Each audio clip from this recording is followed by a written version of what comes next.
जिसके बल पर हम यीशु महापुराण की कथा तक पहुंच पाए हैं और उन्होंने यहाँ खींच कर बुला लिया है।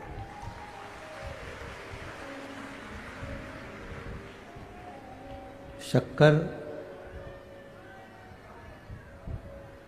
और संत, इन दोनों का काम एक ही होता है। आप शक्कर को किसी भी चीज में डालेंगे वो अपनी मिठास छोड़ देती है। गुड़ को, शहद को, शक्कर को आप किसी भी चीज में डालेंगे वो अपनी मिठास छोड़ देगी।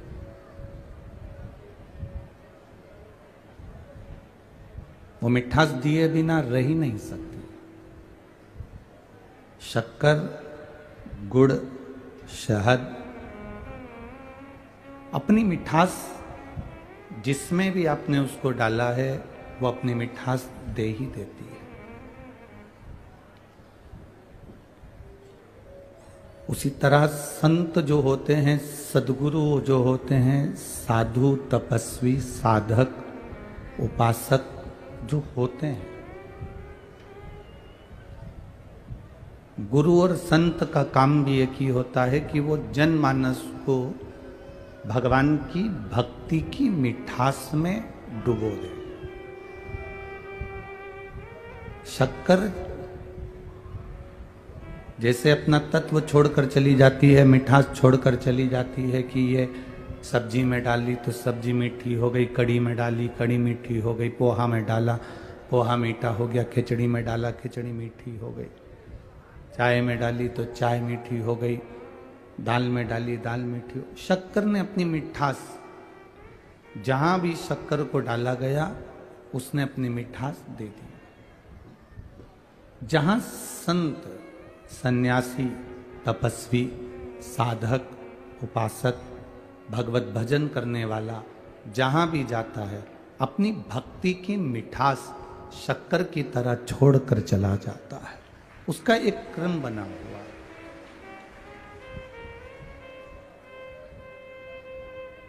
किसी सदगुरु के पास जाना, किसी संत के पास जाना, किसी गुरुजन के पास जाना, तो ये गुरु के पास जाकर मत कहना कि मुझे ये तकलीफ है। आप तो बस केवल इतना गुरु के सम्मुख में पहुंच गए और गुरु ने आपको अपनी निगाह उठाकर दृष्टि से देख भी लिया तो उसका जो भजन है, उसका जो कीर्तन है, उसका जो स्मरण है, उसका बल आपके ऊपर पड़ गया और आप उस दुख से अपने आप निवारणित हो गए। आपको फिर वो मांगने की जरूरत नहीं पड़ेगी।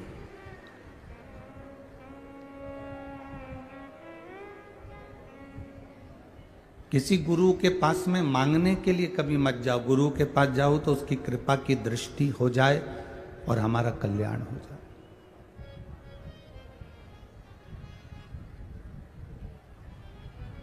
दया की ना होती जो आदत तुम्हारी, तो सुनी ही रहती अदालत तुम्हारी।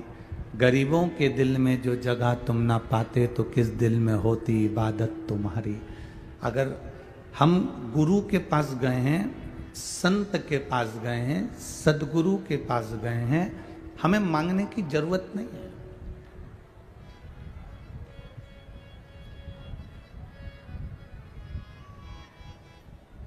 देव और महादेव में एक बहुत बड़ा अंतर है।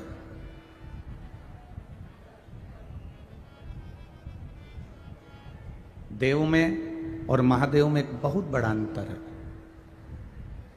देव और महादेव में एक सबसे बड़ा अंतर यह है कि देव को पुकारने पर देव दर्शन दे देते हैं। देव में और महादेव में एक सबसे बड़ा अंतर यह है कि देव को अगर पुकारा, देवताओं को अगर पुकारा, तो वो आपको दर्शन देने आ जाते हैं, वो दर्शन दे देंगे। देव और महादेव में सबसे बड़ा अंतर है कि देव और महादेव, देवता का काम है, अगर कोई ने पुकारा तो वो दर्शन देने के लिए आ जाते हैं, वो दर्शन देने के लिए पहुंच जाते हैं। और महादेव में और देव में एक सबसे बड़ा अंतर ये है कि महादेव दर्शन देने के लिए नहीं आते, जिसने उनको पुकारा है उसको दर्शन के लायक बना देते हैं, उसको ऐसा बना देते हैं कि लोग उसका दर्शन करते हैं।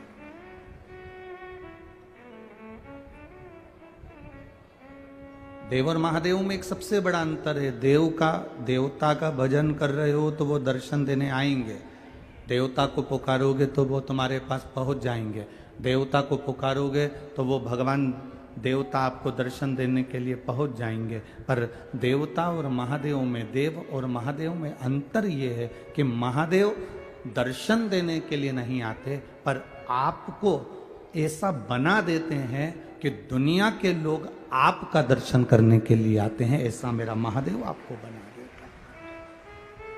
शिव की आराधना, शिव की भक्ति, शिव का भजन, शिव का कीर्तन आपको उस मंजिल तक ले जाकर छोड़ देता है जिस मंजिल की आपने कामना भी नहीं करी होगी, जिस मंजिल की आपने कामना भी नहीं करी होगी, उस मंजिल तक मेरा देवादिदेव महादेव आपको ले जाकर छोड़ देता। आपके भजन का जो बल है, आपकी भक्ति का जो बल है, बस वो प्रबल होना चाहिए।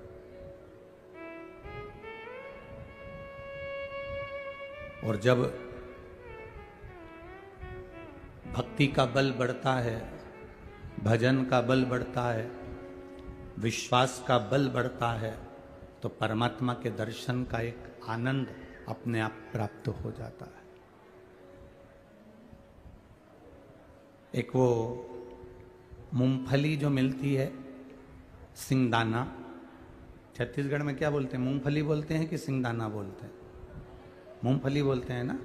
तो मूंगफली सब्जी वाले के यहाँ से जाकर लेकर आना कि भैया क्या रुपए किलो है, तो वो मूंगफली आप सब्जी वाले से पूछोगे तो वो कह देगा ये 30 रुपए किलो है, या 20 रुपए किलो है, या 40 रुपए किलो है। अब वही मूंगफली एक ठेले वाला सेक रहा हो, चूल्हे पर उसको सेक रहा हो, रेत गरम गरम बालू में उसको सेक रहा हो, और वो सेकने वाले के पास जाकर पूछना कि मूंगफली क्या रुपए किलो है। जो सब्जी वाले के यहाँ मूंगफली 40 रुपए किलो थी, वो सेकने वाले के यहाँ मूंगफली 100 रुपए किलो है। एक भुट्टा,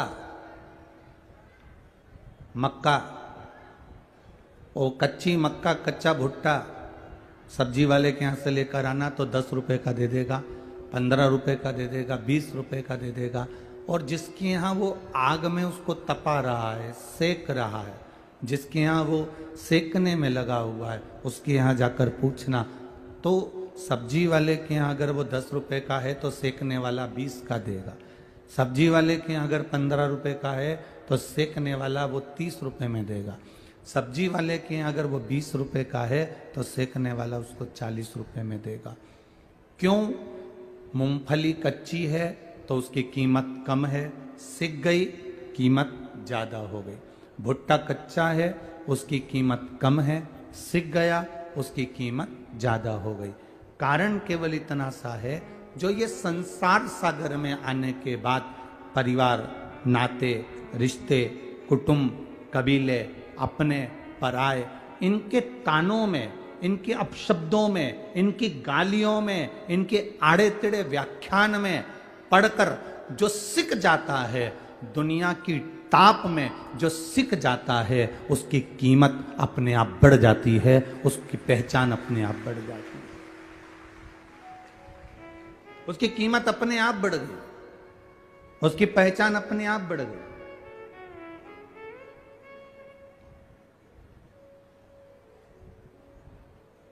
कच्चा भुट्टा, कच्ची मूंगफली की कीमत कम है, पर सिकी हुई, तपी हुई, उसको जो ताप में तपाया गया, उसकी कीमत बढ़ गई। तपन होने पर, तपने पर उसकी कीमत बढ़ गई।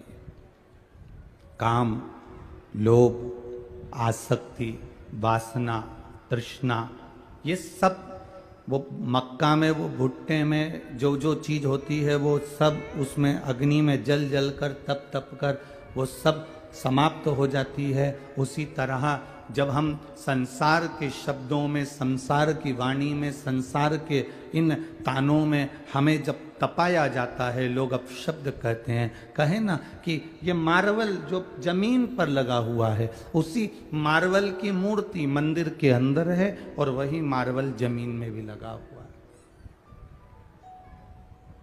मार्बल एक ही है, पत्थर एक ही है, जमीन में भी लगा है और मूर्ति में भी पूजा रहा है।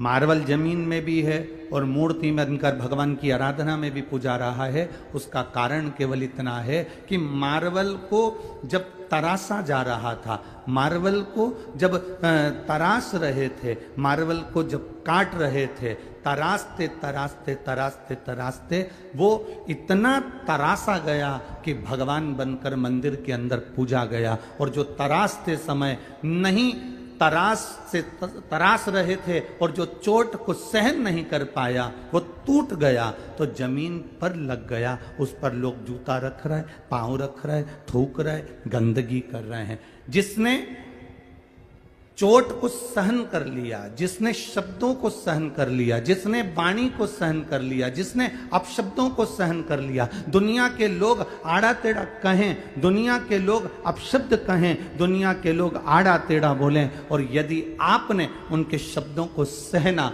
प्रारंभ कर लिया, उनके तानों को आप सहते रहे, उनके तानों को आपने सह लिया, तो समझ लो कि आपकी चमक बढ़ जाएगी और आप देव अधिदेव महादेव के करीब तक पहुंच सकते हो।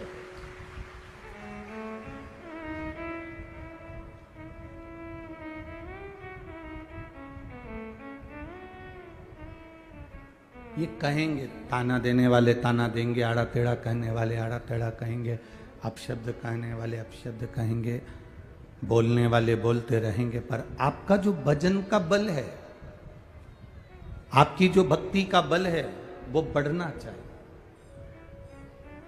आपके स्मरण का जो बल है वो बढ़ना चाहिए। आप जब जब आनंद के साथ में आगे बढ़ने का ना, हमें तो ये ध्यान देना है कि हमें कुएं पानी का काम है नीचे की ओर खींचना, और तुम्हें इस पानी में से, इस जल में से बाहर निकलना है, तो तुम्हारा काम है कि कोई ठिकाना ढूंढना, कोई ऐसी वस्तु मिल जाए जिसको पकड़कर आप कुएं से, बावड़ी से, तालाब से बाहर निकल जाए। दुनिया के लोगों का काम है आपको अपशब्द कहना, ताना देना, गाली देना, आड़े टेढ़े कहना, पर आपके अंदर वो क्वालिटी होना चाहिए, आपके अंदर वो बल होना चाहिए, आपके अंदर वो आनंद होना चाहिए कि मुझे दुनिया के ताने से कोई मतलब नहीं, मुझे दुनिया के इन कहने वालों से कोई मतलब नहीं, मेरा तो काम है बस जो कर्म मेरा है वो मुझे करना है। इसलिए कल भी कहा था कि मत बुरे कर्म कर बंदे वरना पछताएगा, भगवान की आंखों से तू बच नहीं पाएगा, तू बच नहीं पाएगा। अरे ओ अज्ञानी मत करना जाने, अरे ओ अज्ञानी मत करना जाने, तेरे कर्म का फल भी तू ही पाएगा, जैसा किया तूने तेरे आगे आएगा।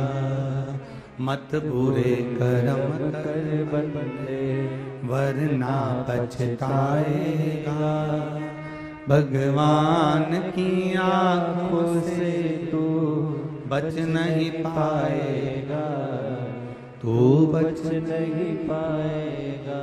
ये हमारे ऊपर है, हम क्यों दुनिया के तानों में आए। देवऋषि नारद कितने विचित्र होंगे, जरा सा ध्यान लगा कर देखिए, कितना विचित्रता होगी देवऋषि नारद की, जरा ध्यान लगाइएगा। जो देवऋषि नारद भगवान शिव जी के सामने जाकर कह रहे हैं कि तुम कामदेव को नहीं जीत पाए और मैंने कामदेव को जीता।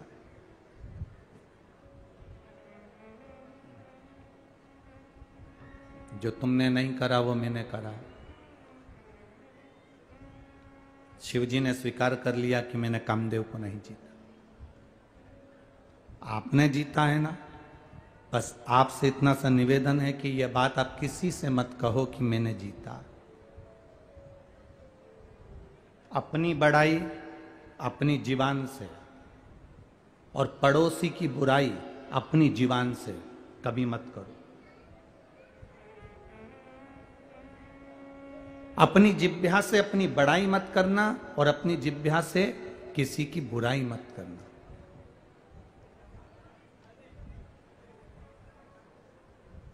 इससे जितना दूर रहोगे उतना सुख पा जाओगे। पर नारद जी मानने को कहां तैयार थे? कल कथा में आपको कहा था, भगवान विष्णु के पास पहुंच गए थे, भगवान नारायण के पास पहुंच गए थे। एक रुद्राक्ष की माला शिवजी ने दी थी, उसको फेंक दिया था देव ऋषि नारद ने, जमीन पर डाल दिया कि मेरा सम्मान केवल रुद्राक्ष की माला,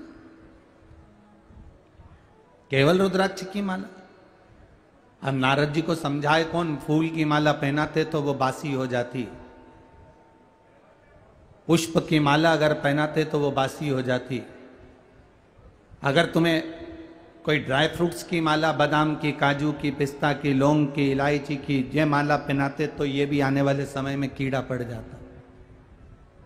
हमने जो आपको माला पहनाई वो रुद्राक्ष की माला पहनाई, और रुद्राक्ष की माला एक ऐसी माला होती है जो सम्मुख में अगर हमारे वक्षस्थल पर भी दिख रही है, हमारे गले में पड़ी हुई भी दिख रही है, तो ना जाने कितने रोगों को एक रुद्राक्ष की माला का, एक रुद्राक्ष रोगों को दूर भगा सकता है। वो माला मैंने देवर्षि नारद तेरे को पहनाई है।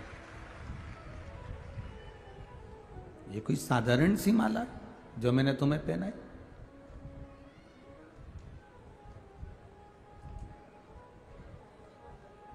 माला माला में अंतर होता है। एक नेताजी को कोई माला पहनाए, एक व्यक्ति को कोई माला पहनाए, वो माला में अंतर है। और एक व्यक्ति जब अपने शादी के समय पर स्टेज पे जाता है और दुल्हन माला पहनाती है, वो माला में अंतर है कि नहीं? बोलो, जम के बोलो जरा, अंतर है ना। एक पत्नी पिना रही है, एक अर्धांगिनी पिना रही है, एक जिससे उसका विवाह हो रहा है वो उसको माला पहना रही है, और एक संसार के लोगों ने माला पहना। और फिर समझ लो, पत्नी भी रोज माला पहना रही है, उसकी कोई महत्वता नहीं। पति पत्नी रोज अपने कमरे में जावे और पति पत्नी को माला पहनावे, पत्नी पति को माला पहनावे, रोज प्रतिदिन माला पहनावे, तो उसका कोई महत्व नहीं। माला का महत्व कब? जब पहली बार धर्म पत्नी पति को मंडप के नीचे अग्नि की साक्षी में या स्टेज पर पहली बार जब माला पहनाती है, उस माला की मूलता, उसको वर माला कहा जाता है, उसको विजय माला कहा जाता है। धर्म पत्नी पति को मंडप के नीचे अग्नि की साक्षी में या स्टेज पर पहली बार जब माला पहनाती है, उस माला की मूलता, उसको वर माला कहा जाता है, उसको विजय माला कहा जाता है। वो माला की मूलता है। अब किसी को माला रोज पहनाई जाए, उस माला की कोई महत्वता नहीं, पर वो जो माला है वो विशेष समय पर एक बार जो अर्पण कर दी, वो माला मतलब समर्पण की ओर है।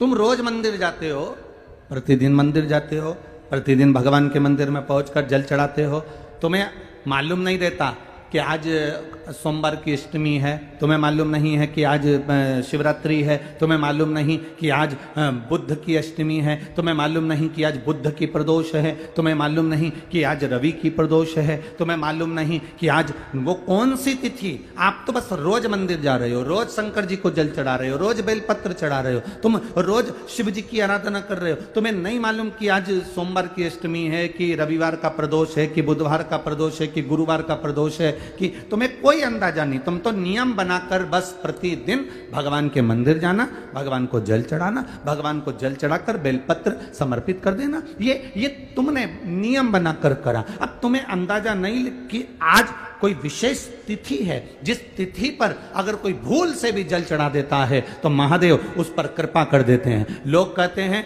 सियोर वाले महाराज ने बताया और हमने किया, शंकर जी का कोई उपाय सियोर वाले महाराज ने बताया, हमने किया। लोग कहते हैं सियोर वाले महाराज ने यह बता दिया, हमने किया। हम कहते हैं तुम्हारा वो करा हुआ काम नहीं करता, जितना तुम रोज मंदिर में जाकर जो जल चढ़ाते हो और तुम्हारे अनायास तुम्हें ध्यान नहीं रहता कि आज कौन तिथि, कौन बार, कौन नक्षत्र, और तुमने बाबा को जल चढ़ा दिया तुम्हारे अंदाजे से बाहर,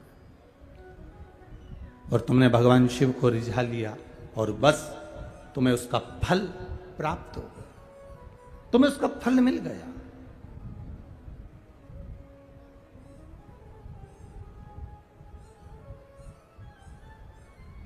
आप तो बस एक केवल आनंद के साथ चले हो। एक बड़ी सुंदर बात है महाराज, एक प्रसंग आता है,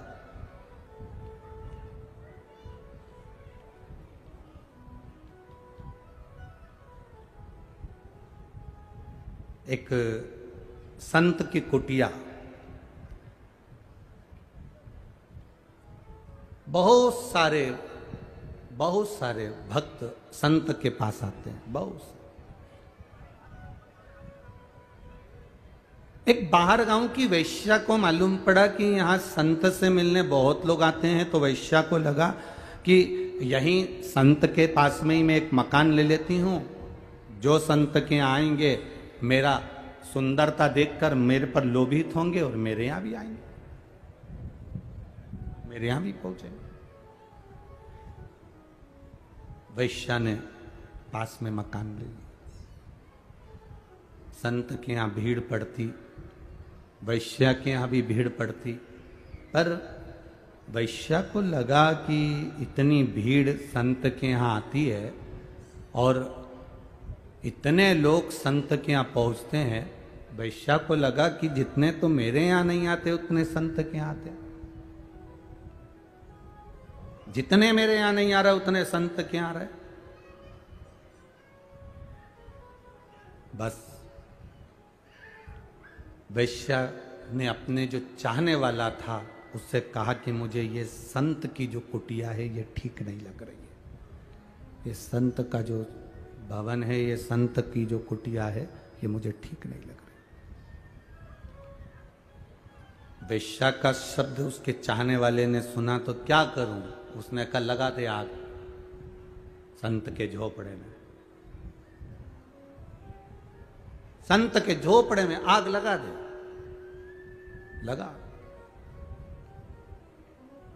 और संत के झोपड़े में आग लगा दी गई।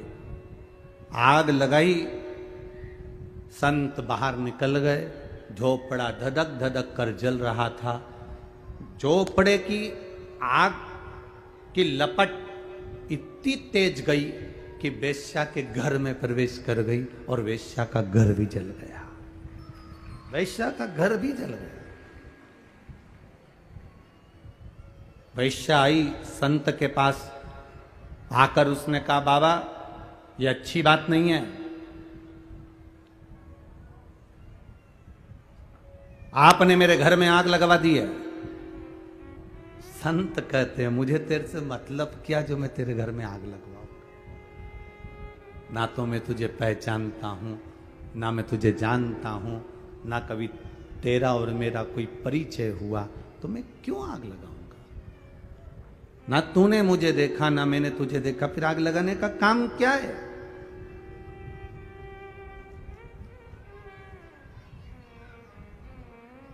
मैं क्यों आग लगाऊंगा? वैश्या कहती है नहीं, आपने मेरे भवन में आग लगाई है। संत कहते हैं मैंने तेरे भवन में आग नहीं लगाई, बस बात इतनी सी है, तेरे यार ने मेरे घर में आग लगाई थी और मेरे यार ने तेरे घर में आग लगाई।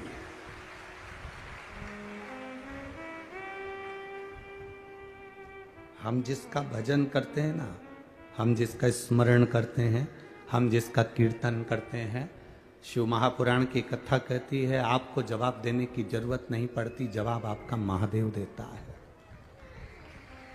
जवाब आपका महादेव देगा, आपको जवाब देने की जरूरत नहीं है। आप क्यों जवाब दे रहे हो? क्यों अपशब्द कह रहे हो? उसने गाली दी, पलट कर आपने गाली दे दी। भगवान कृष्ण को गाली पर गाली बुआ का लड़का दे रहा है, शिशुपाल। एक गाली देता तो चल जाता, सग्गी बुआ का लड़का। दुनिया के लोगों को कोई मतलब नहीं कि आप कितना कमा रहे हो। दुनिया के लोगों को कोई मतलब नहीं कि आप क्या कर रहे हो। दुनिया के लोगों को कोई मतलब नहीं कि आप कहां जा रहे हो। सबसे ज्यादा तकलीफ तो अपनों को होती है, दूसरों को तकलीफ नहीं होती है। दूसरों को कभी तकलीफ नहीं होगी, तकलीफ अपनों को होगी, तकलीफ अपने वालों को होगी, दुनिया के लोगों को नहीं। भगवान कृष्ण को जो गाली देने वाला था वो कोई दूसरा नहीं, किसी ने नहीं कहा भगवान कृष्ण को कोई चोर कह दिया हो या अपशब्द कह दिया हो या ताने दे दिया हो। भगवान कृष्ण को किसी ने गाली नहीं दी, भगवान कृष्ण को किसी ने अपशब्द नहीं कहा। भगवान कृष्ण को अपशब्द कहा तो उनकी बुआ के लड़के ने, शिशुपाल ने कहा, गाली पर गाली दी। और भगवान सुनते रहे, सुनते रहे, सुनते रहे, सुनते रहे, सुनते रहे। आखिरी में फिर सहन नहीं हो पाया, तब सुदर्शन उठाया और सुदर्शन उठाकर उसका शीश काटा। अंत में किसके पास फुर्सत है? आज के जमाने में किसी के पास टाइम नहीं कि कोई फालतू की बात करे। आज के समय में किसी के पास समय नहीं कि कोई फालतू का विवाद करे। बात वहां है, अपनों को तकलीफ है, अपनों। बुरा जो देखन में चलिया, बुरा ना मिलिया कोई। अपना स्वयं।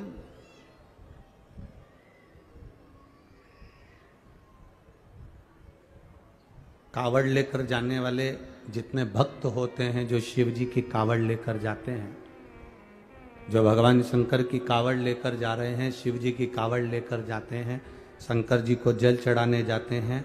आप में भी कई लोग ऐसे बैठे होंगे जो रोज भगवान के मंदिर जाते हैं, रोज भगवान के मंदिर में जल चढ़ाने जाते हैं। मैं आपसे पूछूं, इतने लोग आस्था चैनल पर कथा सुन रहे हैं, इतने फेसबुक यूट्यूब पर कथा सुन रहे हैं, और इतने लोग इस पंडाल में बैठकर कथा सुन रहे हैं, एक अंदाजा लगा कर बताना, कावड़ ले जाने वालों को ताना देने वाला कोई दूसरा नहीं होता। कावड़ ले जाने वालों को ताना देने वाला भी अपना ही होता है। जल चढ़ाने वाले को ताना देने वाला दूसरा नहीं होता, जल चढ़ाने वाले को ताना देने वाला भी अपना ही होता है। आप रोज मंदिर जाओगे, दुनिया के लोग आपको ताना देंगे, ये चल दी सती सावित्री। बताओ मंदिर जाने से क्या होता है? क्या मिलता है शिव जी को जल चढ़ाने से? क्या मिलता है बेलपत्र चढ़ाने से? अरे जो मंदिर जाने वालों को ताना दे रहे हैं, वो कभी शॉपिंग मॉल जाने वाले को ताना क्यों नहीं देते कि रोज रोज मॉल क्यों जाते हो, रोज कपड़े की दुकान पे क्यों जाते हो, रोज खरीदने क्यों जाते हो, रोज सामान लेने क्यों जाते हो, हर 15 दिन में मोबाइल को रिचार्ज कराने क्यों जाते हो? कभी ताना देने वालों से पूछना कि तुमने ताना तो केवल धर्म की जगह पर दिया, तुमने ताना अपशब्द तो धार्मिक जगह पर दिया, पर तुमने कभी ताना किसी मॉल में जाने वाले को, शॉपिंग मॉल में जाने वाले को, कहीं ब्यूटी पार्लर जाने वाले को, कहीं इधर उधर जाने वाले को कभी ताना क्यों नहीं देते? क्यों? क्योंकि वो उस जगह ताना दे ही नहीं सकते। उनको दिक्कत तो केवल उस बात से है कि ये भगवान से जुड़ क्यों रहा है, ये भगवान की अविरल भक्ति से जुड़ क्यों रहा, ये भगवान के भजन से जुड़ क्यों रहा। और बोल बम का नारा है, सहारा है।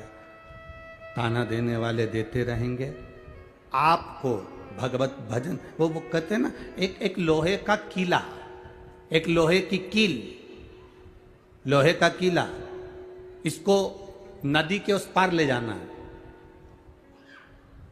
इस कीले को पानी से पार करना, उस पार बहुत लंबी चौड़ी नदी है और कीले को पार ले जाना।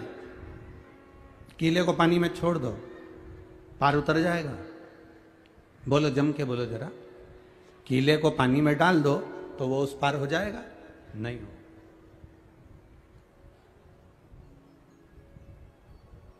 कीले को नदी में छोड़ दो, वो पार हो जाएगा? नहीं। कीले को नदी के पार अगर भेजना है तो उसको लकड़ी में ठोक दो या नाव में उसको ठोक दो, नाव पार होएगी तो कीला भी पार हो जाएगा। ये कीला अकेला पानी में तैर कर पार नहीं हो सकता, उसको ठोकना पड़ेगा नाव में, लकड़ी में, तब ये कीला पार होगा। उसी तरह ये शरीर, ये आत्मा, ये चित्त, ये मन ऐसे ही पार नहीं होगा। इसको शिव महापुराण की नौका में इस मन को चरणों में ठोकना पड़ेगा, तब जाकर ये भव सागर से पार हो सकता है, तब हो सकता है। तो पार कहां से हो सकता? हम तो वहीं की वहीं खड़े हुए हैं और सोच रहे हैं कि ये पार हो जाए। अरे वृंदावन के 5 संत, वृंदावन के 5 पंडा एक नाव के अंदर बैठ गए। अब ब्रज के पंडा जब नाव के अंदर बैठे, अब नाव के अंदर बैठे तो उन्होंने बढ़िया जोरदार भांग वांग घोट कर पी ली और पी कर नाव के अंदर बैठे। नाव वाले से बोला, आज नाव तू नहीं चलाएगा, नाव हम चलाएंगे और हमको मथुरा जाना है, वृंदावन से हम नाव लेकर जाएंगे, तू नहीं जाएगा, चल उतर नीचे। नाव वाला नीचे उतर गया। इन्होंने 5 ने नाव को खेना चालू कर दिया। सवेरे 9 बजे से नाव को खे रहे, शाम की 6 बज गई। घाट पर बहुत सारे लोग आए तो पंडाओं ने पूछा, क्यों रे, ये कौन सा घाट है? तो क्या ये वृंदावन का घाट है। तो हम तो मथुरा जा रहे थे, अभी तक नहीं पहुंचे।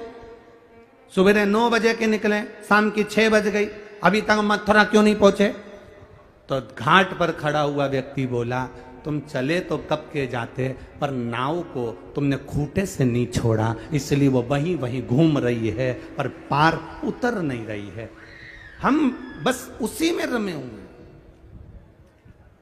हमारी सद्बुद्धि, हमारा विचार, हम भी वहीं घूम रहे हैं, बस उस जगह पर हम वहीं की वहीं भ्रमण कर रहे हैं, हम वहीं की वहीं घूम रहे हैं। अपने मन को हमने खूंटे से बांध रखा है, परिवार का खूंटा, नातों का खूंटा, रिश्तों का खूंटा, कबीले का खूंटा, हमारे अहम का खूंटा, अहंकार का खूंटा, हमारी वासना, आसक्ति, तृष्णा का खूंटा, इसमें हमने अपने मन को बांध कर रखा है। तो हम पार कैसे हो सकते हैं?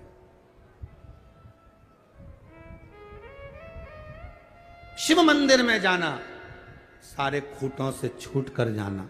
शंकर के मंदिर में कभी तुम सेठ बनकर मत जाना।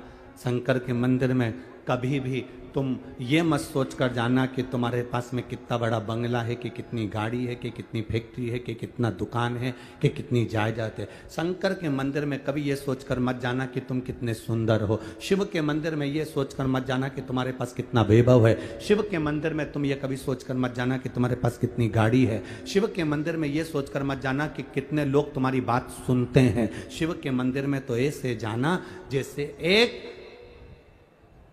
पिता से मिलने के लिए एक बेटी अपने बाप के पास जाती है, ऐसे शंकर से मिलने के लिए तुम जाना कि शिव तुम्हारी सुने और तुम शिव की सुनो। देवऋषि नारद ने गलती करी। नारद जी ने अहंकारवश रुद्राक्ष की माला को फेंक दिया, नारायण जी के पास में जाकर अपना गुणगान गा भी दिया। भगवान नारायण की आंख में आंसू भी आ गए। किसने निंदा कर दी शिव जी की, अपने मुंह से अपनी बड़ाई कर दी। अपने मुंह से अपनी बड़ाई और पराई की निंदा कभी ना करें। ये निंदा भी करी और बड़ाई भी करी। नारायण ने कह दिया कि तुम्हें बंदर का मुंह लगेगा, मुझे घोड़े का मुंह लगेगा, क्योंकि मैंने निंदा सुनी है। ये निंदा करने वाला तो करता रहेगा, क्योंकि कई लोग कहते हैं गुरुजी भगवान से कहा करो ना, ये चुगली करने वालों को काय को पैदा कर देते हैं। जब देखो जब बुराई, जब देखो जब बुराई, जब देखो जब निंदा, जब देखो जब निंदा। बात बात में लोग निंदा कर देते हैं, चुगली करने बैठ जाते हैं। इनको भगवान ने क्यों पैदा करा? हम कहते हैं भगवान के यहाँ पर हर तरह के फूल हैं, भगवान सब तरह के फूलों को रखता है। जैसे हमारे बगीचे में केवल गुलाब ही गुलाब लगा दो तो आनंद नहीं आएगा। थोड़ा बहुत गेंदा लगाना पड़ता है, थोड़ा कनेर लगाना पड़ता है, थोड़ा कमल लगाना पड़ता है। अपने बगीचे में हमें सब तरह का फूल रखना पड़ता है। माली के बगीचे में माली सब तरह का फूल रखता है। एक तरह का रखेगा तो उसका व्यापार अच्छा नहीं चलेगा, 10 तरह का फूल रखेगा तो व्यापार अच्छा चलेगा। भगवान कहते हैं मेरे बगीचे में भी मैंने ढेर पुष्प लगाए हैं, ये चुगली करने वाले को मैंने खुद, भगवान कहते हैं, पैदा करा है। निंदा करने वाले को भगवान कहते हैं मैंने पैदा करा है। उसका कारण केवल एक है, ये जिसकी जिसकी निंदा करेंगे वो अच्छा होता चले जाएगा और रोग इनके खाते में आता चले जाएगा, ये ठीक होता जाएगा।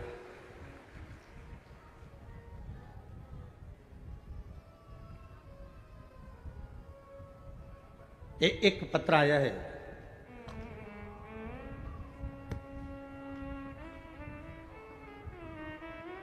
मैं सीमा वर्मा, पति श्री गोकुल प्रसाद वर्मा, वार्ड क्रमांक 15, रानू मिल के सामने, नेवरा, तिल्दा, जिला रायपुर, छत्तीसगढ़ से निवास करता हूं। कहीं बैठे हो तो हाथ हिला सकते हैं। मेरी बड़ी बेटी का विवाह हुए 10 वर्ष हो गए थे। कहीं बैठे हो तो हाथ हिला सकते हैं। मेरी बड़ी बेटी के यहाँ शादी हुए, उसका विवाह करे 10 साल हो गए थे, उसके यहाँ संतान नहीं थी। गुरुदेव इलाज निरंतर करते थे, डॉक्टरों को दिखाया, सब कुछ किया, पर 10 साल तक औलाद नहीं हुई। मेरी बेटी को मैंने कहा तू शिवजी के मंदिर जाया कर, सफेद आंकड़े की जड़ का प्रयोग कर।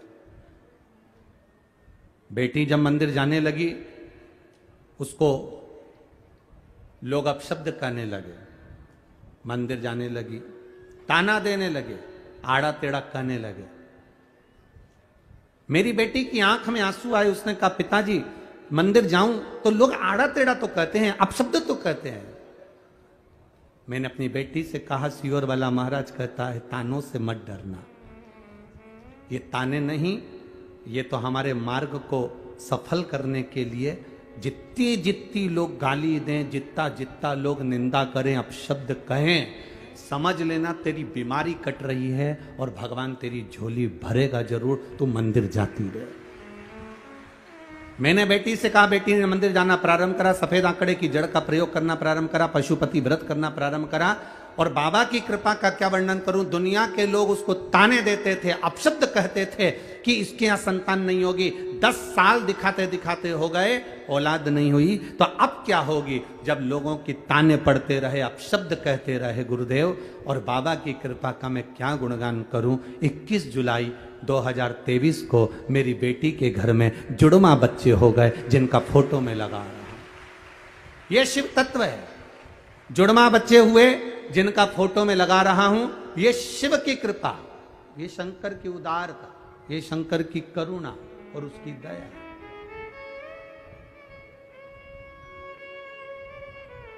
खाली न जाता कोई दर से तुम्हारे, खाली न जाता कोई दर से तुम्हारे, मैं भी खड़ा हो नदी बाहे पसारे, अपने हृदय से लगा लो गिरा जा रहा हो, उठा लो प्रभु अपने दर से अब तो न टालो, गिरी जा रही हो, उठा लो। आपको अगर लोग ताना दे रहे हैं, गाली दे रहे हैं, अपशब्द कर रहे हैं, समझ लेना कि प्रभु की कृपा अब चालू हुई है। अच्छा बताओ, मीराबाई बचपन से भगवान का भजन करती थी, बोलो सही है कि गलत है? सही है। बचपन में मीराबाई को भगवान ने दर्शन दिया था क्या? अरे बोलो जम के। मीराबाई को जब जहर का प्याला आया, मीराबाई को जब सांप का पिटारा आया, मीराबाई को जब शेर के सामने ले जाकर छोड़ दिया, मीराबाई को जब जंगल में ले जाकर छोड़ दिया, जितनी बार मीरा के सामने बार बार मीरा को जब कष्ट मिला, तब गिरधर गोपाला उस मीराबाई के लिए दौड़ कर आया। तब आया।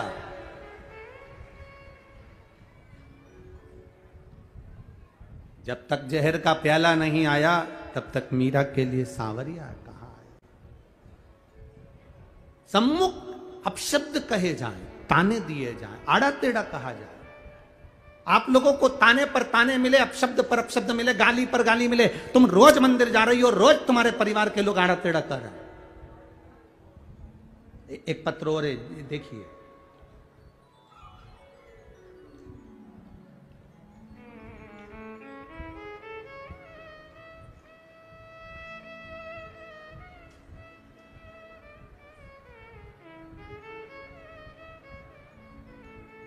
सुनीता वर्मा,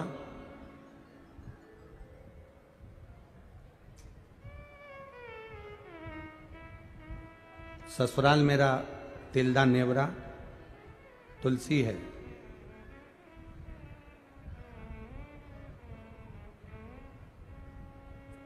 कोरबा बालकों में रहती हूं, नौकरी है छत्तीसगढ़ में।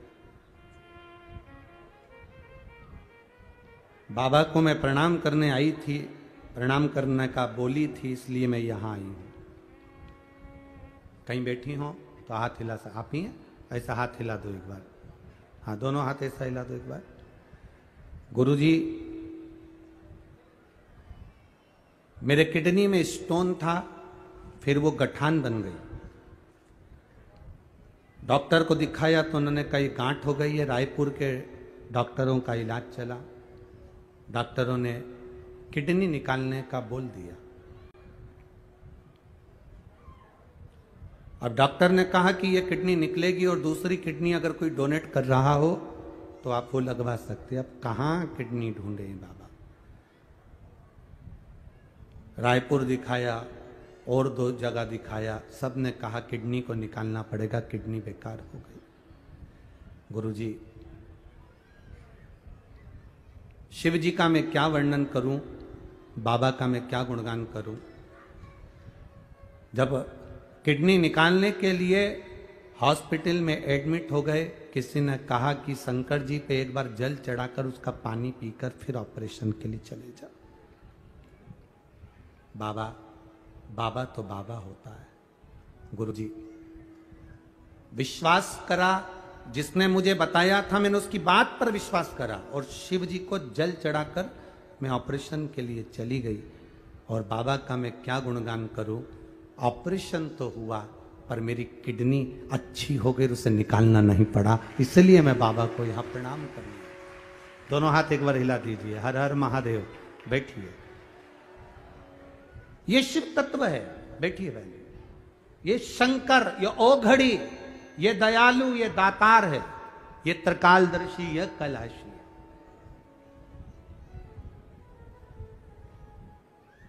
हम तो बाबा के भरोसे रहते हैं, हम तो बाबा के भरोसे रहते हैं। ये दुनिया वाले जलते हैं, ये दुनिया वाले जलते हैं। हम तो बाबा के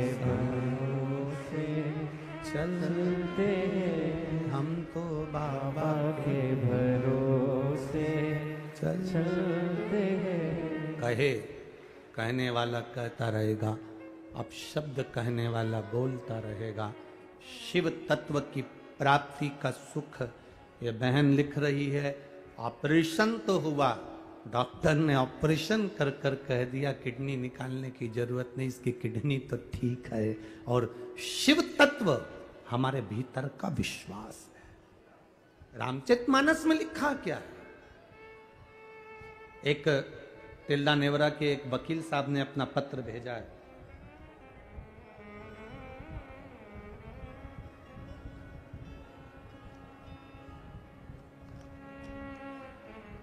जीडी मानिकपुरी, शिक्षक कॉलोनी तिल्दा, गुलाब फूल चौक तिल्दा।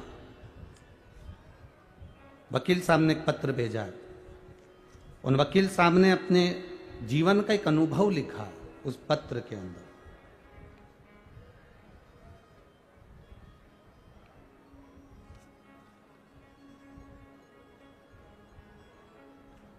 जीडी मानकपुरी, जिन्होंने अपना एक, मैं अभी अधिवक्ता हूं, नोटरी करता हूं, मेरे जीवन का एक अनुभव लिख रहा हूं कि जो शिव के मंदिर जाता है, गुरुजी आपने कथा में कहा, और लोगों ने जो शिव मंदिर जाना चालू करा, उसका फल हमने हमारे क्लाइंटों में भी देखा है। लोग हमको बोल कर जाते हैं कि हमने जल चढ़ाया था तो हमारा ये केस निपट गया, हमने जल चढ़ाया था तो हमारा ये तिल्दा नेवरा के वकील कहीं बैठे हो तो हाथ हिला सकते हैं। जीडी मानिकपुरी जी, शिक्षक कॉलोनी, तिल्दा नेवरा। एक विचार, एक संबोधन, एक शब्द, एक अनुभव उन्होंने अपना लिखा कि शिव तत्व है क्या, और उस तत्व को हम जाने कैसे। ये हंसने वाले हंसते रहेंगे, कहने वाले कहते रहेंगे। आपके ऊपर, हमारे ऊपर लोग ज्यादा कहते हैं ये तो टोटके वाला महाराज है, ये तो उपाय वाला महाराज है, ये तो लोगों का काम है ताना देना। तुम टोटके वाला समझो चाहे उपाय वाला समझो, पर इतने लोगों की झोली अगर बाबा भर रहा है तो हम टोटके वाले ही सही, उसमें कोई दिक्कत नहीं। हमें कौन सा फर्क पड़ रहा है किसी के कुछ कह देने पर। आग लगे बस्ती में अपन रहो, क्या किसको रोई है, चादर तान के सोई है। जितना तुमको अपशब्द कहा जाएगा, जितने जितने लोग तुमको गालियां देंगे, जितना जितना तुमको आड़ा टेढ़ा कहेंगे, आप उतने उतने सीढ़ी सीढ़ी सीढ़ी सीढ़ी चढ़ते चढ़ते चढ़ते चढ़ते एक दिन मेरे शिव तत्व को प्राप्त कर जाओगे और मेरे महादेव के हो जाओगे, उतने नजदीक पहुंचोगे। मीराबाई को जब तक अपशब्द ना किया गया, मीराबाई के सामने गिरधर गोपाल नहीं आए। जब मीराबाई को ताने दिए गए, कहां है तेरा कृष्ण, कहां गिरधर गोपाला, कहां तेरा कन्हैया, जहर का प्याला अमृत कर दिया, सांप का पिटारे में पुष्प की माला कर दी, शेर के सामने खड़े होकर भगवान ने बंसी का नाद कर दिया, वन में जहां प्रहलाद के सम्मुख में खोलते तेल में डाला ठंडा पानी हो गया, हाथी के पांव के नीचे प्रहलाद को डाला बच गया। जब तक उसको त्राणना नहीं मिली तब तक वो सुख का अनुभव नहीं करा, परमात्मा के एक करीब का अनुभव नहीं कर पाया। परमात्मा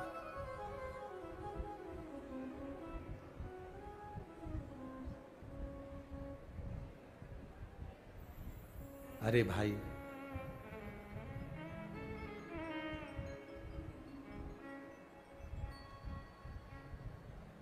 हमें शिव की एक एक एक लोटा जल की महत्वता का स्मरण करना है। हम आपसे कहेंगे रोग हो, बीमारी हो, तकलीफ हो, डॉक्टर को जरूर दिखाओ। किसको दिखाओ? डॉक्टर को जरूर दिखाओ। जितनी जांच डॉक्टर बोले वो सारी जांच कराओ, जैसा जैसा डॉक्टर बोले वैसा करिए। पर उस डॉक्टर का काम है बताना, वो डॉक्टर के अनुसार बताए वैसा करो। दवाई लो, औषधि लो, जैसा बोल रहा है, जितनी जांच बोल रहा है वो सब कराओ। पर साथ में एक काम और करते रहना, जब जब डॉक्टर के यहाँ जाना तब तब मेरे महादेव का श्री शिवाय नमस्तुभ्यम बोलते जाना। एक पत्र और है,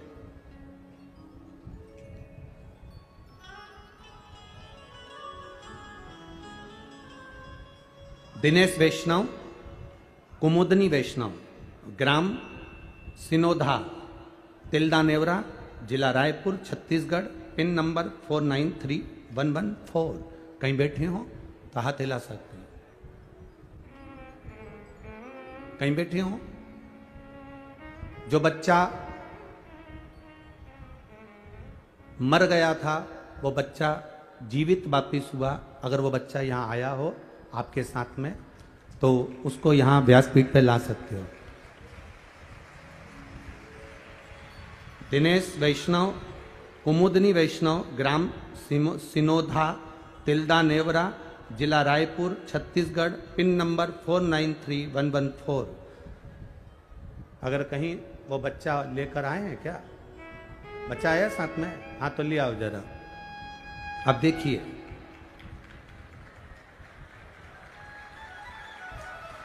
भोलेनाथ की महिमा का मैं क्या बखान करूं गुरुदेव। मेरे छोटे भाई का लड़का भतीजा जो कि 1.5 वर्ष का है, वह खेलते खेलते पानी की बाल्टी के अंदर उल्टा हो गया। पानी की बाल्टी के अंदर उल्टा हो गया। आधे घंटे तक उसका मुंह बाल्टी के अंदर था, पैर ऊपर थे। हम अपने गांव के हॉस्पिटल में लेकर गए तो डॉक्टर ने कह दिया इसकी श्वास रुक गई है। सारी जांचें कर कर कह दिया ये मर गया है। तुरंत आप चाहें तो और दूसरे डॉक्टर को दिखा लें। हमने गांव के डॉक्टर को दिखाया तो उन्होंने कह दिया इसकी श्वासें तो बंद हो गई है, श्वास नहीं चल रही है, अब इसको हम कहां ले जाएं। फिर भी हमारा मन नहीं माना कि मेरा बेटा मर नहीं सकता। हम उसको सीधे उसको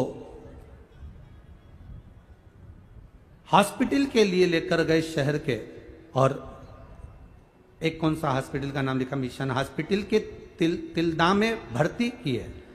तिल्दा में जब भर्ती किए तो उनने भी कह दिया इस बच्चे की श्वास नहीं चल रही है, ये मर चुका है, इसको आप ले जाओ। फिर भी मन नहीं माना। हम उसको रायपुर ले जाने की तैयारी करने लगे गुरुदेव। तिल्दा से हम रायपुर लेकर जा रहे हैं। बच्चे को आधे घंटे पहले डूब चुका था, प्राण जा चुके थे, 2 हॉस्पिटल में मना कर दिया था, रायपुर ले जा रहे थे।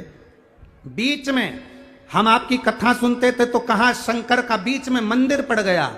वहीं से शिव जी को देखकर श्री शिवाय नमस्तुभ्यम कहना प्रारंभ कर दिया बस।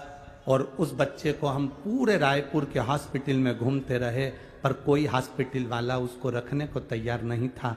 सब जगह एक ही बात बोले कि ये तो चला गया। तब गुरुदेव हम क्या वर्णन करें, तभी मैंने संकल्प ले लिया, बाबा तू अगर इसको बचा लेगा तो तेरा दरवाजे में आकर कथा सुनूंगी और एक बार पशुपति व्रत अवश्य करूंगी। तभी रायपुर का एक हॉस्पिटल जिसने इस बच्चे को झेल लिया और इस बच्चे को वेंटिलेटर पर रख दिया। हॉस्पिटल के डॉक्टरों ने कहा यह जीवित तो लग नहीं रहा, परंतु एक बार वेंटिलेटर पर रखकर देखते हैं। और वेंटिलेटर पर रखा। हम पास के मंदिर में गए, वहां से जल लाकर बेटे के ऊपर छीट दिए। 20 मिनट के बाद बेटे ने आंख खोल ली गुरुदेव। हम उस बच्चे को यहां लेकर आए। कहाँ लाए बच्चा?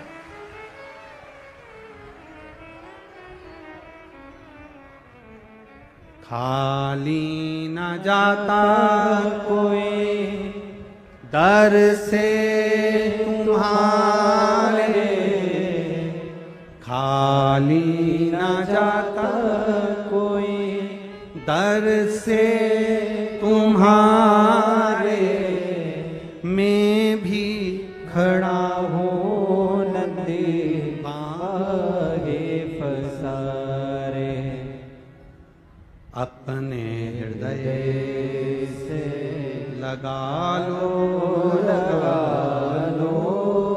गिरा जा रहा हूँ, उठा लो। ये शिव तत्व है, ये ओघड़ी तत्व है।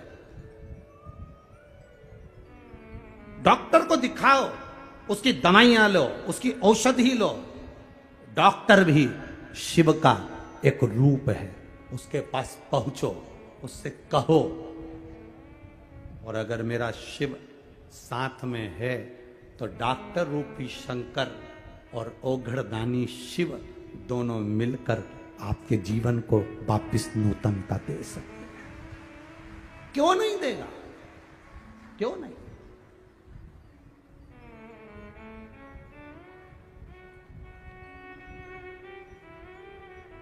आपके जीवन को वापिस वो नूतनता दे सकता है। आप वहां तक पहुंचो तो उस शिव की स्तुति में, उस शंकर के गुणगान में, उस शंकर के आनंद में आप पहुंचो तो। हमारा विश्वास, हमारी दृढ़ता, हमारी भक्ति डोलना नहीं चाहिए। लोग कहेंगे आपको, अपशब्द कहने वाले कहेंगे, जितना जितना लोग गालियां दे, जितना अपशब्द कहें, जितना ताना दे, जितना आड़ा टेढ़ा बोले, बोलने दो, जितना कहना कहने दो उसको। आप अपनी भक्ति करिए, आप अपना विश्वास दृढ़ करिए।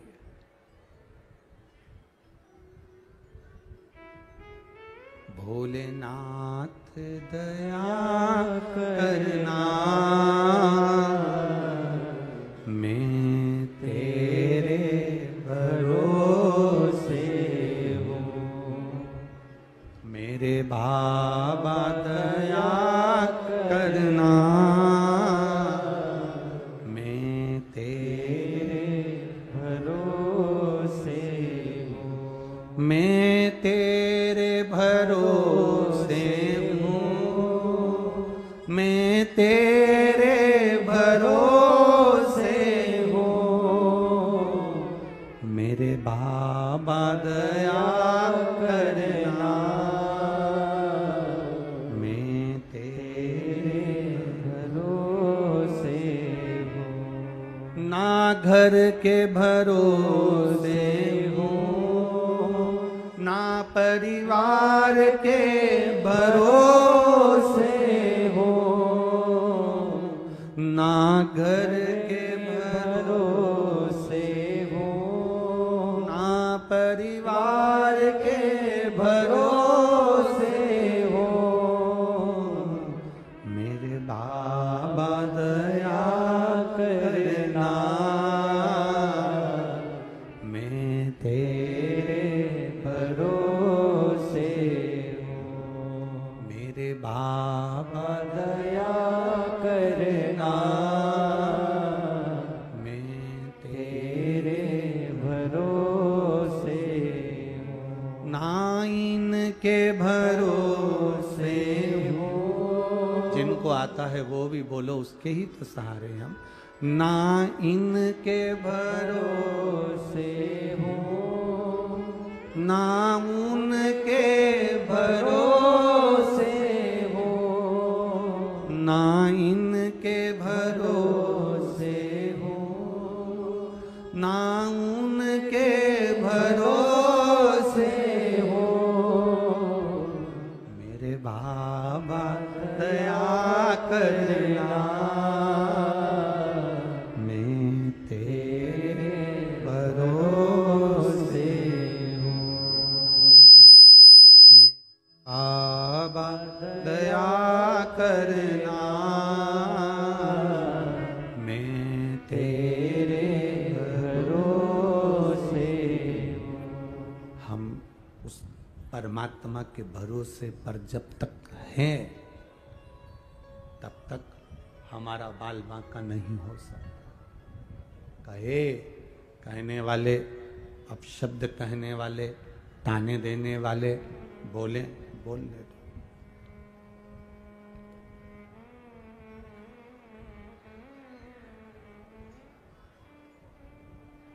आज ही किसी ने एक प्रश्न किया था, गुरुजी आप लोगों से कहते हो कि शिव महापुराण की कथा में जो आता है उसका 3 महीने में काम हो जाता है, ऐसा यहाँ क्या होता है? हमने कहा यहाँ 3 चीजें एक साथ होती है, ग्रंथ, संत और भगवंत यहाँ एक साथ मिलते हैं, इसलिए बाबा सुन लेता है।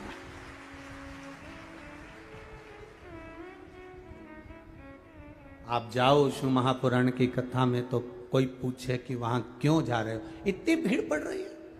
जरा ये श्री घनश्याम जी अग्रवाल जी ने तिल्ला नेवरा का सबसे बड़ा ग्राउंड करा।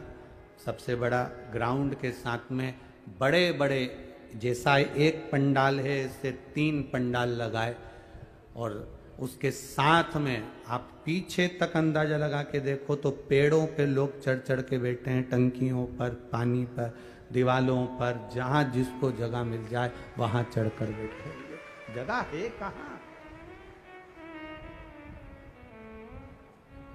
हम तो कई बार आस्था वालों से भी कहते हैं कि जरा कैमरा जोरदार लिया हो जिसमें ये सब चीजें तुम कैच करते रहो, दीवार तक दिखाओ कि कहाँ भक्तों का भाव है, कहाँ श्रद्धा, कहाँ विश्वास, कहाँ भरोसा उनका। शिव के प्रति भरोसा है आपका दृढ़ी। ये कौन है जो यहां कथा में आकर बैठे हैं? ये भगवंत हैं।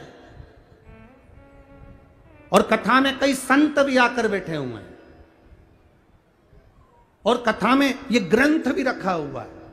तो ग्रंथ, संत और जम के बोलो भगवान, ये तीनों का समावेश इस शिव महापुराण की कथा के अंतर्गत होता है। तो भगवान भी आकर उसकी मनोकामना पूर्ण कर देता है। ये शिव तत्व की प्राप्ति है, ये आनंद की प्राप्ति। बोल बम का नारा है। ये हमारे भीतर का एक विश्वास, हमारे भीतर की एक दृढ़ता, हमारे भीतर का एक भरोसा, सुखता का, आनंदता का भाव।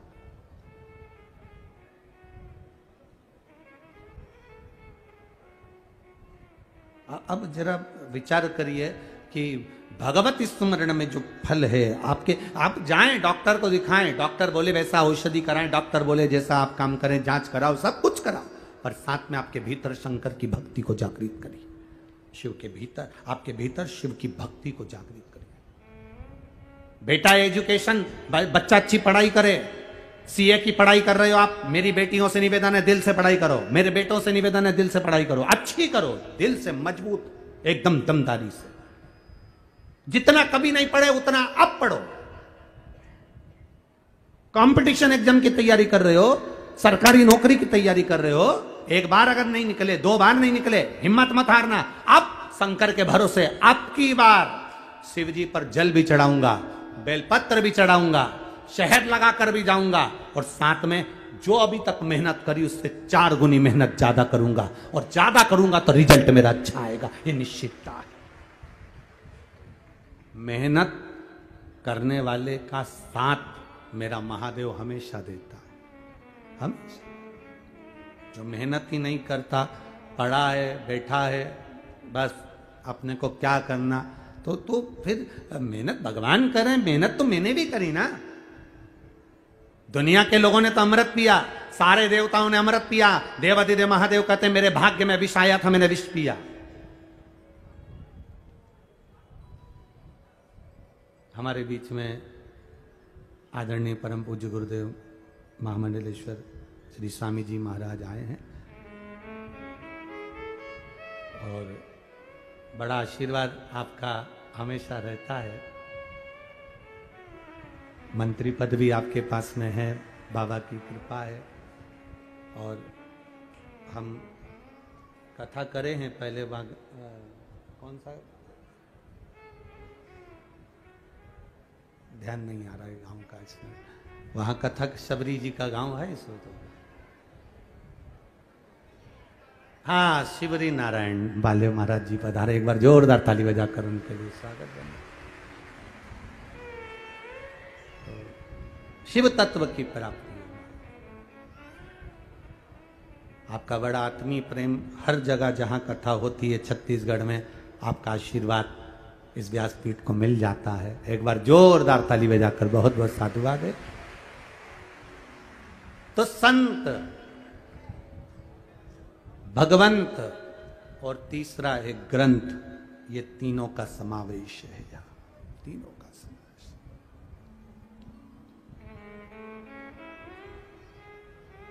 थोड़ा मेहनत करना पड़ेगा। आप सोचे कि मैंने शिव पुराण की कथा सुन ली तो मेहनत नहीं करना पड़ेगा, अरे करना पड़ेगा। शिव के मंदिर तक भी जा रहे हो, ये आपका परिश्रम है।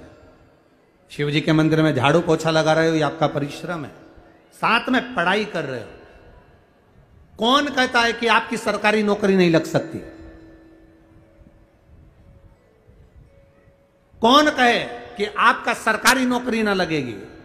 मेरा बेटियों से और मेरे बेटों से निवेदन है, मेरे युवान बहन भाई से निवेदन है, ये कभी मत सोचना कोई तुमको अगर डरा दे कि बहुत मेहनत करना पड़ती है तब सीए निकलता है, लास्ट का सीए फाइनल तो बड़ी मेहनत से होता है, इंजीनियरिंग की पढ़ाई तो बड़ी कठिन होती है, इसकी पढ़ाई तो बहुत कठिन होती है। अरे कलेक्टर का पद पाना कोई साधारण है, एसपी डीएसपी बनना कोई साधारण है, ये बनना कोई साधारण है। हम कहते हैं जो तुम्हारे सामने खड़े हैं वो भी तो बने हैं, जब वो बन सकते हैं तो तुम क्यों नहीं बन सकते हो? आपके परिश्रम में कमी मत आन दो, आपकी मेहनत में कमी मत आन दो, और आपके विश्वास में कमी मत आन दो। आपका भरोसा दृढ़ कर लो, मैं कर रहा हूं। आपकी बार मम्मी, मां, आपकी बार ए महतारी, आपकी बार जो पढ़ाई करूंगा ना, मैं गारंटी देता हूं, मैंने शिव जी पे जल चढ़ाया है, मैंने बेलपत्र चढ़ाई है, और अब मैं दिल से पढ़ाई करूंगा। अगली कथा में इसी छत्तीसगढ़ की भूमि में पंडाल में बैठकर मैं भी कहूंगा कि मेरी नौकरी लगी है। यह मेहनत तुम्हारी है, यह संघर्ष तुम्हारा है, यह परिश्रम तुम्हारा। ऐसा कौन सा काम है जो आप नहीं कर सकते? बस याद दिलाना है। हनुमान जी को भी आता था उड़ना, हनुमान जी को भी आता था लंका तक जाना, वो भी वीर थे, पर उनको जामवंत ने याद दिलाया कि तेरे में वो बल भरा हुआ है। शिव महापुराण करती क्या है? आपके बल को याद दिलाती कि आप में कितना बल है, आप में कितनी एनर्जी है।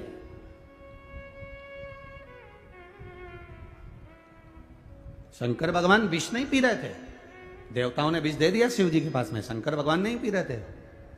शिव जी जब विष नहीं पी रहे थे तो पार्वती जी पास में खड़ी थी, उन्होंने कहा सारे देवताओं को अमृत मिला है, आपके पास में विष आया है। शंकर भगवान बोले बताओ गजब के लोग हैं, सबकी सबने अमृत ले लिया और मुझे विष दे दिया। पार्वती जी कहती है यही तो भगवान भोलेनाथ जी से पार्वती जी बोली यही तो करुणा है, यही तो कृपा है। दुनिया से हटकर कुछ मिला है ना आपको, यही तो कृपा है।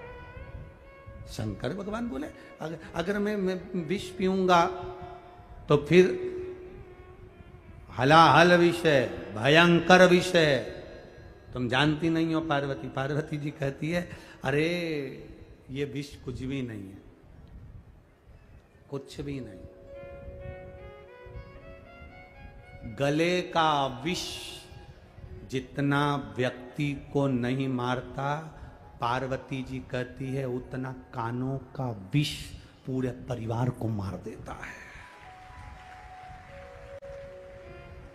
गले का विष एक व्यक्ति को मारेगा और कान का विष पूरे परिवार को मार देता है। एक पूरा परिवार कान के विष से मर जाता है। भगवान राम की कथा उठाकर देखिए, जरा सा मंथरा ने कान में विष घोला था केकई के और पूरा परिवार अस्त व्यस्त हो गया था। कान का विष पूरे परिवार को मार देता है। ये विष जो कान का होता है ना, ये बड़ी धीरे से आता है। लोग बड़ी मिठासता से कान का विष देते हैं। तुम्हारी काकी जी ने ऐसा कह दिया, तुम्हारी चाची जी ने ऐसा कर दिया, तुम्हारे भैया ने ऐसा कर दिया, तुम्हारे ससुर तो ऐसे हैं, तुम्हारी सास तो वैसी है। ये कान का जो विष होता है अच्छे अच्छे परिवार को बर्बाद कर देता है। गले का विष, मुख का विष, जिह्वा का विष एक को मारेगा, पर कान का विष सबको मार देता है जितने घर में है। और यही तो हो रहा है। आज हो क्या रहा है? घर में पति को पत्नी के बारे में अपशब्द कोई कह दे, पत्नी को पति के लिए कह दिया तुम्हारा पति ऐसा, तुम्हारी पत्नी ऐसी, तुम्हारा परिवार ऐसा, तुम्हारे रिश्तेदार ऐसे, तुम्हारी माता ऐसी, तुम्हारे पिता ऐसे। ये विष जो भरा जाता है ये बर्बाद कर देता है पूरा परिवार,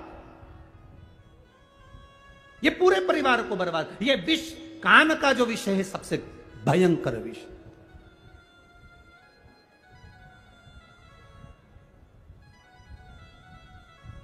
सबसे भयंकर विषय कान का विषय।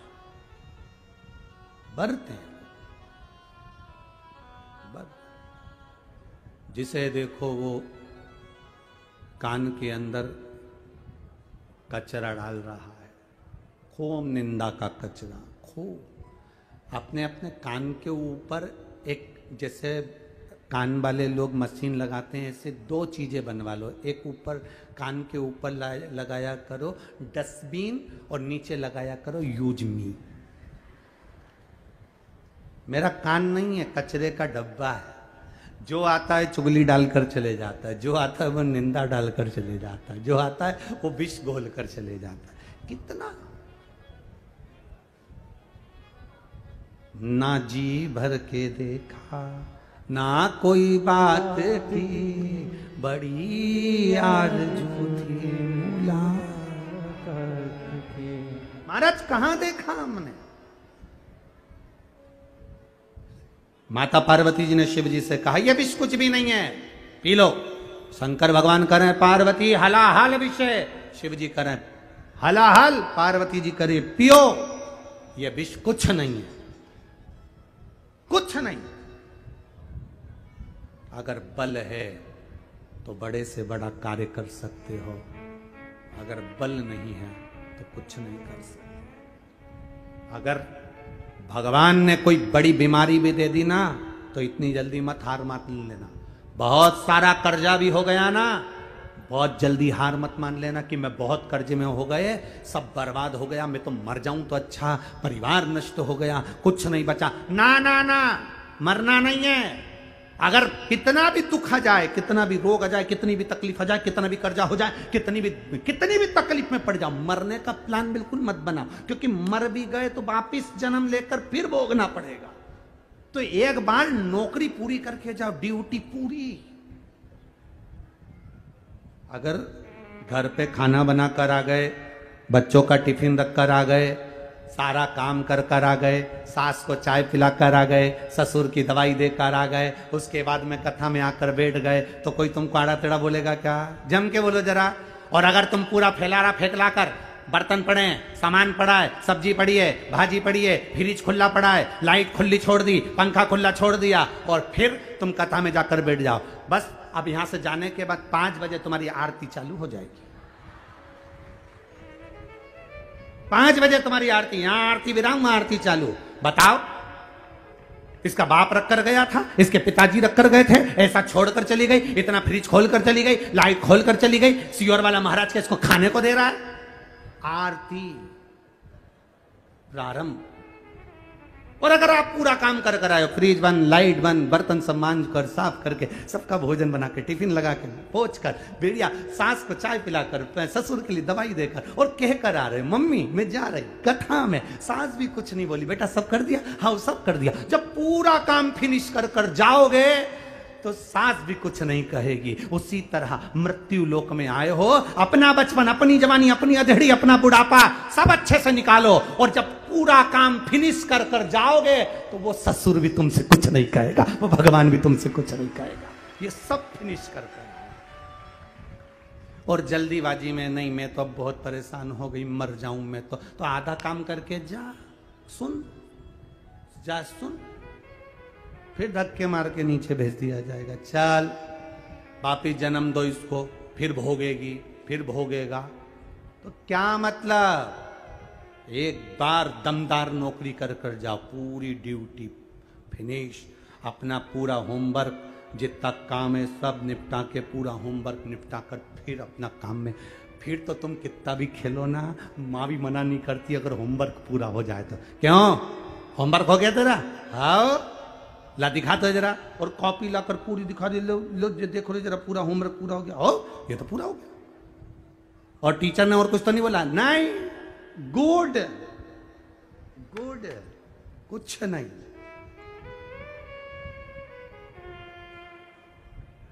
और नहीं तो कहीं कहीं का जो मक्कार बच्चा होता है वो बड़ा बड़ा बहाना बनाता है। एक टीचर ने अपने बच्चों से कहा, सुनो कल तुम जो है चूहा, बिल्ली, कुत्ता और गाय, इनका फोटो बना कर लाना, चित्र अपनी अपनी कॉपी पे हो। सब बच्चों ने तैयारी कर ली, चूहा, बिल्ली, कुत्ता और बोलो जम के बोलो गाय, सबका चित्र बना। सब ने बनाया। एक आलसी था, वो बनाया, एक बैठ गया स्कूल में। टीचर ने सबसे पूछा, तुमने बनाया? दिखाओ। सबके साइन करते करते टीचर इस आलसी बच्चे के पास आ गए, तुमने चित्र बनाया? हाँ। देखिए, बच्चे ने जो कॉपी खोली तो वो कोरी थी, उसमें कुछ भी नहीं था। टीचर ने पूछा, इसमें तो कुछ भी नहीं है, तुमने क्या बनाया? बच्चा बोला, मैंने चूहे का चित्र बनाया। कहाँ है? चूहे के बाद जब मैंने बिल्ली बनाई थी तो बिल्ली चूहे को खा गई। बिल्ली कहाँ है? मैंने बिल्ली के बाद जब कुत्ता बनाया था तो कुत्ता बिल्ली को खा गया। कुत्ता कहाँ है? कुत्ता के बाद मैंने जब गाय बनाई थी तो गाय का सींग देखकर कुत्ता भाग गया।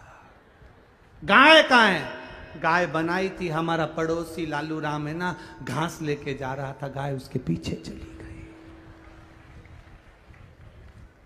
ना चूहा है, ना बिल्ली है, ना कुत्ता है, ना गाय है, कॉपी खाली है। जो बहाने बनाने वाला होता है वो हमेशा बहाने बनाता रहता है। भगवान ने तो मेरे भाग्य में ऐसा ही लिखा है, भगवान ने तो सारा दुख मुझे ही दे दिया, भगवान ने तो सारी तकलीफ मुझे दे दी। भगवान कई काय की तकलीफ दी, अच्छा शरीर दिया, 2 हाथ दिए, पाँव दिया, आँख दी, मुंडा दिया, खाने के लिए, सुनने के लिए कान दिया, इतना जोरदार शरीर दिया। मेहनत करना, कर्जा हो गया कोई बात नहीं, दुख आ गया कोई बात नहीं, रोग आ गया कोई बात नहीं, बीमारी आ गई कोई बात नहीं, तू मेहनत तो कर, शरीर तो अच्छा दिया है ना, कर मेहनत। और फिर जो लगा मेहनत करने में, तो फिर एक फैक्ट्री का नहीं 10 फैक्ट्री का मालिक बनकर बैठ जाता। मेहनत तो करो।